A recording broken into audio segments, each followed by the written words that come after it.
Hello viewers, welcome to TSK vlogs. இன்னைக்கு நம்ம பார்க்க போற ரெசிபி என்னன்னா வெனிலா டீ கேக் தான். இதை வெனிலா எக் ஸ்பாஞ்ச் கேக்னு சொல்லுவாங்க. இது எப்படி செய்யலாம், அதுக்கு செய்ய தேவையான பொருட்கள் என்னன்னு பார்க்கலாம். வாங்க வீடியோக்குள்ள போகலாம்.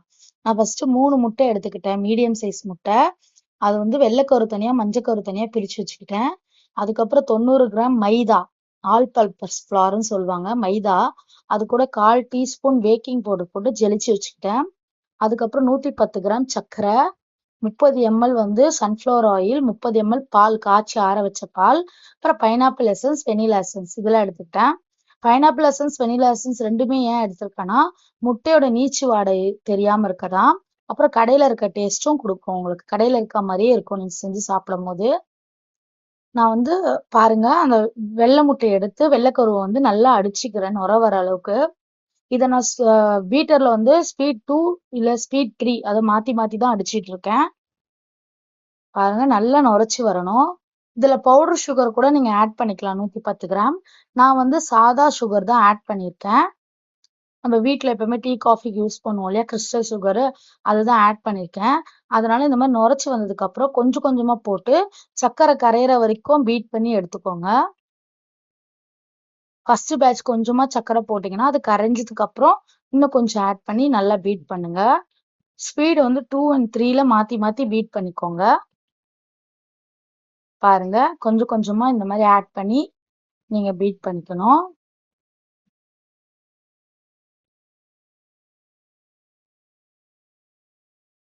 பாருங்க, அந்த சர்க்கரை கரைஞ்சி வெள்ளைக்கருவோட சேர்ந்துருக்கும் போது இந்த கலர் தான் இருக்கும். இதுக்கப்புறம் நம்ம எடுத்து வச்சிருக்கோம் இல்லையா சன்ஃப்ளவர் ஆயில் 30 ml, அதை நீங்க ஆட் பண்ணிக்கலாம். அதாவது வாசனை இல்லாத எண்ணெய் எது வேணா சேர்த்துக்கலாம், சன்ஃப்ளவர் ஆயில், பாம் ஆயில். அப்படி இல்லைன்னா நீங்க வெண்ணெயை கூட உருக்கி 30 ml வந்து அளந்து எடுத்துட்டு அதையும் சேர்த்துக்கலாம், ஒன்றும் பிரச்சனை இல்லை, டேஸ்ட் நல்லா தான் இருக்கும். பட்டர் போட்டா இன்னும் டேஸ்ட் நல்லாவே இருக்கும். இதை நல்லா பீட் பண்ணி எடுத்துக்கோங்க. இதுக்கப்புறம் இது கூட வந்து முட்டைக்கரு இருக்கு இல்லையா, மஞ்சள் தனியா எடுத்து வச்சுக்கோங்கள, அதை வந்து பீட் பண்ணி எடுத்துக்கோங்க. நான் அதை வந்து ஸ்கிப் பண்ணிட்டேன் வீடியோல, நான் எடுக்க மறந்துட்டேன். இப்போ வந்து நல்லா ஒரு தடவை கலந்து விட்டுட்டு 2 ஸ்பூன் வெனிலா எசன்ஸ் ஆட் பண்ணிருக்கேன். உங்களுக்கு வெனிலா எசன்ஸோட ஸ்மெல் பிடிக்கும், வெனிலா டேஸ்ட் பிடிக்கும்னா நீங்க இன்னும் ஒரு ஸ்பூன் கூட எக்ஸ்ட்ரா ஆட் பண்ணிக்கலாம். பைனாப்பிள் எசன்ஸ் 1/4 டீஸ்பூன் தான் நான் ஆட் பண்ணியிருக்கேன். ஏன்னா அது ஓவர் பவரிங்கா இருக்கும், வெனிலா ஃப்ளேவரையும் மறைச்சிடும். அதனால அது 1/4 டீஸ்பூன் போதும். இப்போ இதை கட் அண்ட் ஃபோல்ட் மெத்தட்ல பொறுமையா கலந்துக்கணும். ஏன்னா நம்ம எக் அடிச்சிருக்கோம் இல்லையா, அதோட வந்து அந்த நுரைச்சி வந்திருக்கு இல்லையா, அந்த தன்மை போகாம இருக்கணும். அப்பதான் எக் வந்து நல்லா சாஃப்டாவும் நல்லா எலும்பி வரும். இப்போ வந்து நான் மைதாவும் பேக்கிங் பவுடரும் கலந்து வச்சிருக்கேன் ஜலிச்சு, அதை கொஞ்சம் கொஞ்சமா போட்டு கட் அண்ட் ஃபோல்ட் மெத்தட்ல நல்லா பெண்ட் பண்ணிக்கிறேன், அதாவது மிக்ஸ் பண்ணிக்கிறேன். பொறுமையா மிக்ஸ் பண்ணணும், பேக்கிங்க்கு தேவை பொறுமை தான். ஸ்டெப் பை ஸ்டெப்பா பண்ணணும், எல்லாமே பார்த்துக்கோங்க. நான் பண்ற ஸ்டெப்பை நீங்க ஃபாலோ பண்ணி அப்படியே பண்ணுங்க, கடையில இருக்க டீ கேக் மாதிரியே உங்களுக்கு வரும். பாருங்க, நான் எப்படி கொஞ்சம் கொஞ்சமா ஆட் பண்றேன்னு. மைதாவும் பேக்கிங் பவுடரும் நீங்க எந்த அளவுக்கு 2-3 தடவை கூட ஜெலிச்சு எடுத்துக்கலாம். எந்த அளவுக்கு நீங்க ஜெலிச்சு எடுக்கிறீங்களோ அந்த அளவுக்கு கேக் நல்லா சாஃப்டா நல்லா புஸ் புஸ்ன்னு உப்பி வரும். ஏன்னா ஏர் ஃபார்ம் ஆகும் நீங்க ஜெலிக்கும் போது. நம்ம ஆல்ரெடி வந்து எக்கு பீட் பண்ணும் போது அதுலயும் நிறைய ஏர் ஃபார்மேஷன் இருக்கும். ஸோ எக் வந்து நல்லா கேக் வந்து ரைஸ் ஆகியும் நல்லா சாஃப்டா புசு புஸ்ன்னு வரும். ஸோ இந்த மெத்தடை மட்டும் ஸ்கிப் பண்ணாம பார்த்து கரெக்டா மிக்ஸ் பண்ணி எடுத்துக்கோங்க. இதில் நீங்க கொக்கோ பவுடர் ஆட் பண்ணி சாக்லேட் கேக்காவும் செய்யலாம். அப்படி கொக்கோ பவுடர் ஆட் பண்றதா இருந்தா ஒரு 1 டீஸ்பூன் கொக்கோ பவுடர் ஜெலிச்சு ஆட் பண்ணிக்கோங்க. இது கூட நீங்க வந்து சாக்லேட் சிப்ஸ், அப்புறம் டூட்டி ஃப்ரூட்டி, இல்லாட்டி சாக்கோ சிப்ஸ், இந்த மாதிரி எது வேணா நட்ஸ் எது வேணா ஆட் பண்ணிக்கலாம். இந்த ப்ராசஸ் பண்ணதுக்கு முன்னாடி நீங்க ஓடிஜி வந்து 180 டிகிரில ஒரு 10 மினிட்ஸ் ப்ரீஹீட் பண்ணி வச்சுக்கோங்க. ப்ரீஹீட் பண்ணிட்டு ஒரு டின்ல வந்து பேக்கிங் டின் 7 inch டின்ல வந்து, நான் ஸ்கொயர் டின் எடுத்திருக்கேன், நீங்க சர்க்குலர் எடுத்துக்கலாம்.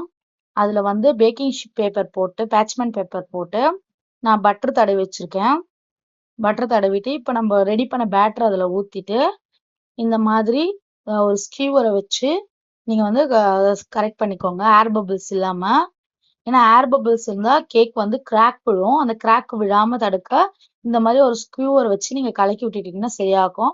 அப்புறம் 2 தடவை டேப் பண்ணிட்டு 10 நிமிஷம் வந்து நம்ம ஓடிஜி வந்து ப்ரீஹீட் ஆனதுக்கு அப்புறம் அதே 180 டிகிரில 35 மினிட்ஸ் நீங்க வச்சு பேக் பண்ணி எடுத்துக்கோங்க.